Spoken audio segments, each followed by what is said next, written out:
Thailand won its dramatic race against time to save 12 boys and their soccer coach trapped in a cave. Welcome to Plain English, the podcast that goes at the right speed for English language learners. Listen now and read the transcript online at plainenglish.com. Now, here's Jeff, your host for today's episode.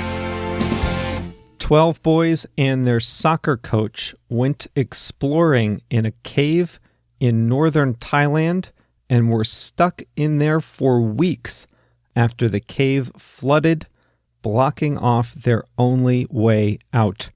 This week, everyone was rescued in a daring rescue attempt. Welcome to Plain English, episode number 66 for Friday, July 13th, 2018. I'm Jeff. The producer of Plain English is JR, and together we bring you a podcast that goes just a little bit slower, just for people who are learning English. The transcript of today's episode can be found online at plainenglish.com/66. Like always, we have interactive transcripts with translations of the hardest words and phrases from English to Spanish, Portuguese, Japanese, Chinese, French, and now Italian. But today's episode has some parts that were written at the last minute, so we weren't able to bring you translations of the whole episode today, just because so much of this story happened in the last couple of days. Well, we are getting close to knowing the World Cup champion. It's down to France and Croatia. And just a quick reminder that we'll have an episode coming out on Monday, which will be all about the grand finale of the world's biggest sporting competition, the World Cup. So even if you're not a soccer fan, you might tune in to the World Cup on Sunday, because that's what we'll be talking about together the next day. That's Sunday evening in Europe, midday here in the Americas. Check your local listings, as they say. All 12 members of the Wild Boars soccer team and their coach were successfully rescued from the cave in Thailand in which they had been trapped by floodwaters. The dramatic rescue capped an 18-day ordeal that unfolded under an international media spotlight and featured a worldwide search and rescue effort by engineers, divers, Navy SEALs, and explorers. It all started on June 23rd when 13 people went exploring in the Tham Luang Nang Non cave in northern Thailand. They soon became stranded, trapped by rising floodwaters and unable to escape. They were 12 boys between the ages of 11 and 16 and their 25-year-old soccer coach. A frantic search operation discovered them alive, but disoriented, malnourished, and dehydrated after 10 days in the dark cave. But they were only discovered after an ambitious search party braved steep climbs and difficult dives to reach them. The boys didn't even know how to swim, and until the very last days of the ordeal, it was never clear how they might be able to escape. The caves consist of long passageways that go up and down and side to side underneath a mountain. While the boys were inside, the monsoon rains struck the area and flooded the caves, trapping the boys and their coach inside. These caves are a narrow and winding network of underground tunnels, and when floodwaters enter, the water blocks the way in by filling up the low areas. And that's exactly what happened when the soccer team was deep inside the network of tunnels. They became trapped as water filled up the entrances behind them.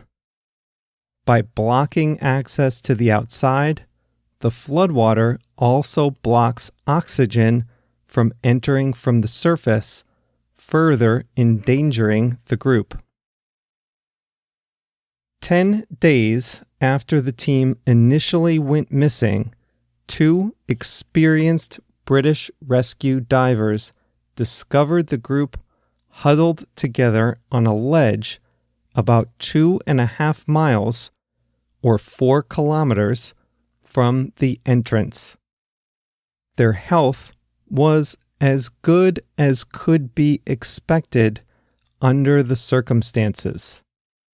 Pictures emerged showing the kids to be in relatively good health, but the joy from seeing the kids alive, huddled under foil blankets, was immediately tempered by the enormity of the rescue effort ahead.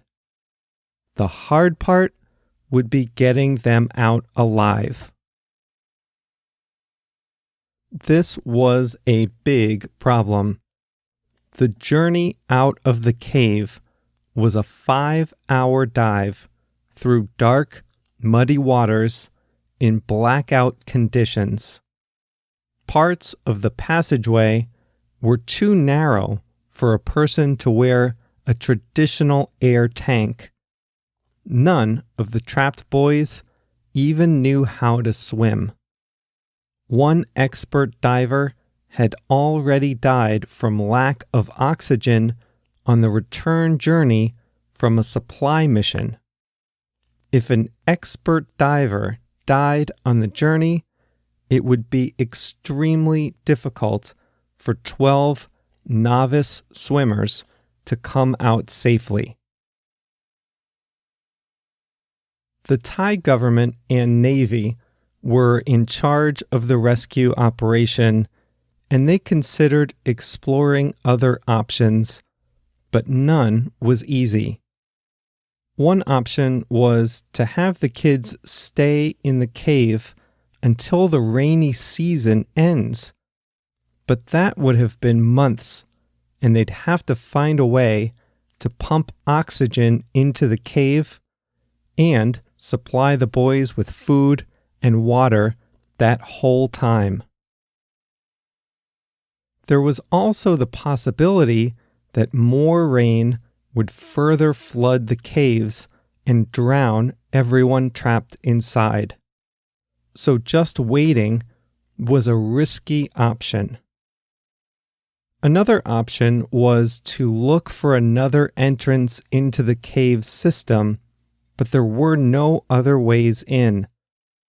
Authorities explored drilling straight down from above, but they ruled that out since you don't exactly know how drilling might affect the areas below. They didn't want to drill a hole from the top only to cause the caves below to collapse. The final option was pumping the water out, and they tried this at first. Almost since the discovery, the Thai government had been pumping water out of the cave system, but the pumping barely made a dent in the water level, and there was more rain in the forecast. With no good options, the Thai Navy decided to stage a daring rescue once the water levels naturally fell to their lowest level since the boys were first discovered. With rain in the forecast, they knew that there might not be a better time to get the boys out. The fact that the oxygen levels in the cave were falling to dangerous levels lent a sense of urgency to the rescue effort. In order to get out, the boys would need to learn how to use scuba gear. So a team of expert divers went in, equipped with specially fitted full-face masks for the boys to use, and the experts taught them how to use the gear down in the cave. The boys came out one at a time, 4 on Sunday, 4 on Monday, and the last group on Tuesday. Each one was accompanied by 2 expert divers to help them navigate the narrow and dangerous path to safety. After getting through the narrow, flooded paths, they could walk most of the rest of the way to safety. They were all given anti-anxiety medication before making the journey. All the boys are now in the hospital. They need to recover their strength, and some are being treated for minor issues. Doctors will be looking for respiratory diseases caused by breathing the stale air of the caves. Doctors have also said the boys seem to be in high spirits and have asked for bread with chocolate spread, which they were given. The rescue was a tremendous feat of engineering and bravery, which recalls the effort to rescue 33 Chilean miners who were stuck underground for 69 days in 2010. They were eventually rescued before a worldwide television audience. I had no idea how this was going to turn out. I told you earlier this week that I was refreshing my phone every few hours to see what was going to happen.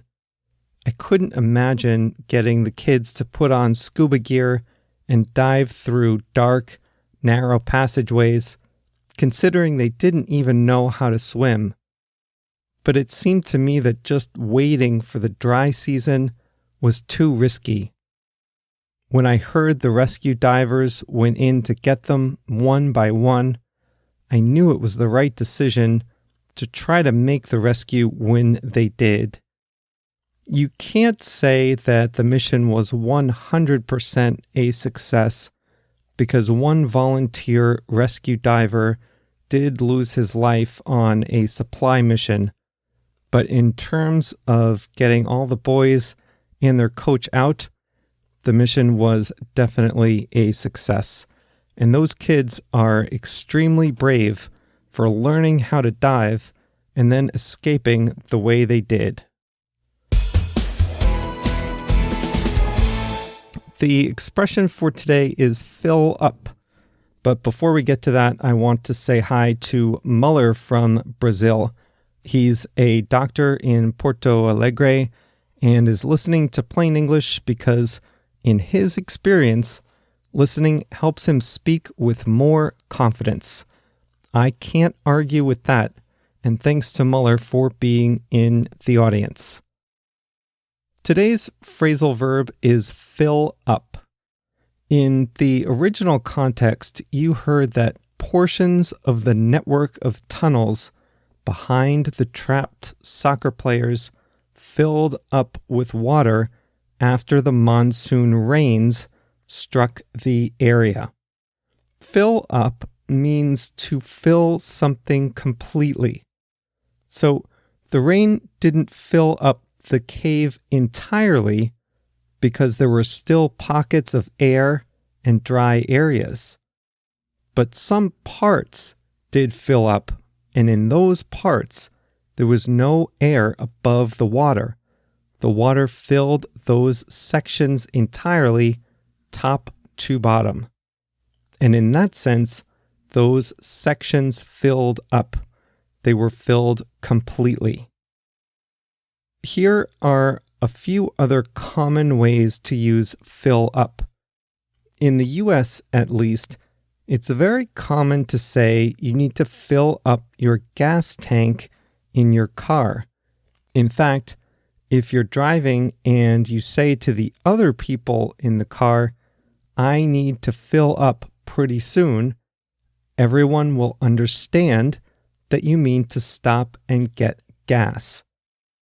If you only put half a tank of gas in there, you can say, I filled it up halfway. I filled it up halfway. Have you ever heard the expression, I'm full, in English? That means you've eaten enough and you're not hungry anymore. You can say that a meal fills you up if that meal leaves you satisfied, if you're not hungry afterward. Do you want dessert? No, you might reply, the main course filled me up. During your dinner, your waiter might have come by periodically to fill up your water glass. Now, in this case, it doesn't mean he fills it up right to the very top, but to fill up a water glass or a wine glass means to pour enough so that it seems full, the most you would typically pour. So by now, you might be wondering why we say fill up instead of just fill. And unfortunately, I don't have any good answers to that one. It's just one of those little quirks of English that you have to get used to. So remember, fill up means to fill something completely. Don't forget the episode on Monday about the World Cup finale between France and Croatia. And if you can't keep track of when the new episodes come out because we keep changing the schedule, is it Monday for the World Cup? When is there one on Wednesdays? Is there a new one this Friday or is it Thursday? The answer is to just sign up to get the Plain English emails, because if you do that, you'll get an email every time a new episode comes out. And that email will have a summary of the program in English, one extra word or phrase from the episode defined for you, and links to some more articles about the main topic. If you want to get those emails, just go to plainenglish.com/mail, plainenglish.com/mail, M-A-I-L, and enter your details. JR and I are so happy to have you with us in the audience. Thanks for being part of our growing community here. And if you'd like to be in touch, you can find us on Facebook and Twitter under the username Plain English Pod. Don't be shy about sending us a note on there. Have a great weekend.